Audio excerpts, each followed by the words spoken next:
I have found the perfect way to invest your 401k money that fixes the biggest problem in dividend investing. Hey Bowtie Nation, Joseph Hogue here, and I've talked about my love-hate relationship with 401k investing before. It's the best return you will ever make as an investor, but 401k providers treat you like a birthday piñata on fees. For example, T. Rowe Price charges investors a $20 annual account fee, another $20 fee if you ever want to close your account, and an annual $30 fee to anyone with less than $250,000 invested. Usually the low-expense provider, Vanguard, robs you of a $25 account fee, plus another $25 annual fee for each mutual fund you own, along with fees of up to 1% to sell any of your funds. Well, that is, unless you have at least $5 million invested. And that's all besides the fact that you'll pay management fees more than twice what you pay on similar ETFs. On the average 1% expense fee plus other account fees, an investor putting $3,000 a year into their 401k will lose almost $100,000 over 30 years of investing. And those fees are because 401k providers know they've got you by the balls, because you must max out your 401k match every year. The average 401k match is a 100% match up to 3 to 6% contribution. That is a 100% return on your money. It means if you make $50,000 a year and invest 5% into your 401k, or about $2,500, your company is giving you another $2,500 free money, and you get it every single year. Folks, nobody gets a 100% return on their money each year. Not Warren Buffett, not Michael Burry, not even your bowtie buddy here. Even if your company only matches 50% of your contributions, this is still the best return you will ever make. It's more than enough to make up for that craptastic fee structure on the funds. So I'm sitting here trying to figure out how to make the best of the situation, like deciding just to enjoy the music on the Titanic when it hits me. You can use your 401k to fix the biggest problem in most investors' portfolio, that dividend tax nightmare. Folks, I love dividends as much as the next guy, like as much as legally possible, but that tax drag on dividends is going to kill your portfolio. That's because on any dividends you collect, you pay taxes as high as 15 or 20% on those dividends every single year. And that's whether you spend the money or reinvest it. Investing $1,000 a month in shares of Coca-Cola and its 3% dividend, and you'll pay almost $50,000 in taxes over 26 years.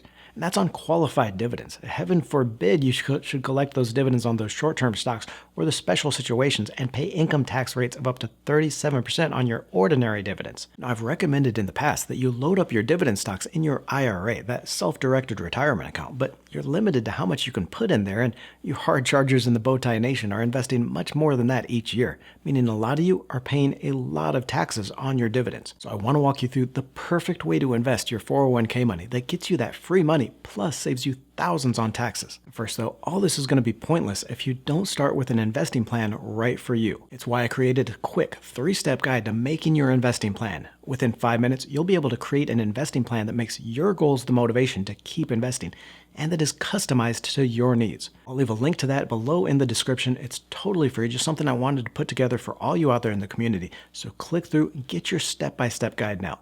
I've seen too many investors miss out on the opportunity to make their money work for them. That's because they didn't have a plan that fit their needs. So look for that link and get your free customized plan. Now back to investing your 401k. And first, you're going to be making sure that you're getting that full company match. Here you'll want to ask someone in human resources, maybe the benefits coordinator, or ask who the plan advisor is and ask them. Your company's plan will be to match a certain amount up to a percentage of your salary. For example, typical is that if you put in 3 to 6% of your pay, the company will put in an equal amount. Now, this is important. Job one is to put in at least that much. If your company matches up to 6%, then whatever you need to do, if you need to skimp by living on ramen noodles 3 times a week, you make sure you can contribute that 6% of your pay and get that 100% return. Then your plan administrator, whether it's Vanguard or Schwab or whoever, is going to give you a list of funds that you can buy, and how you pick these is going to be crucial. First, you want to see if there's any ETFs or exchange-traded funds available. They usually aren't because the plan provider wants to screw you on those fees, but you're going to be able to tell because the ticker symbol here will be 3 letters instead of the 5 letters you see here with these mutual funds. Now, if there are ETFs available, those are usually going to be the lower fees, so then look through there, see if there are any dividend ETFs. Now, if there aren't any ETFs available, go through the list of funds and circle the dividend yield for each and which are focused on dividend-paying funds. They don't have to say dividend in the title. They might also say something like equity income. With your list narrowed down, you'll want to pick those 1 or 2 dividend-paying funds with the lowest expense fees, and make sure your account is set to reinvest all your cash or dividends back into those funds. For example, from Vanguard, you've got low-cost funds like the High Dividend Yield Index Fund, the VHYAX, which pays a 3% yield, or the Value Index Fund, ticker VIVIX, with a low 0.04% fee and a 2.29% dividend. If your plan is with Fidelity, you've got funds like the Fidelity Equity Dividend Income, ticker FEQTX, paying a 2.4% dividend, though the fees are a little higher here at 0.55%.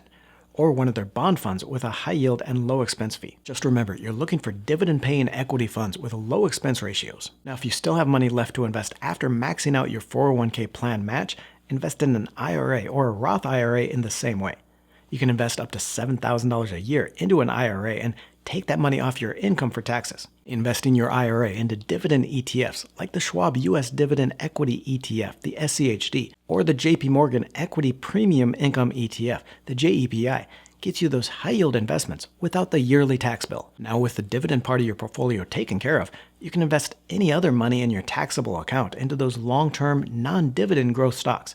Hold on to these and you won't owe any taxes on your investments until you sell them decades into the future. Your dividends are going to be automatically reinvested in your 401k funds without losing any to taxes, and your taxable account is going to grow with those growth stocks. Get your customized investing plan with a link in the description and make sure your stocks fit your goals. Or click on the video to the right to see the one index fund every investor should own.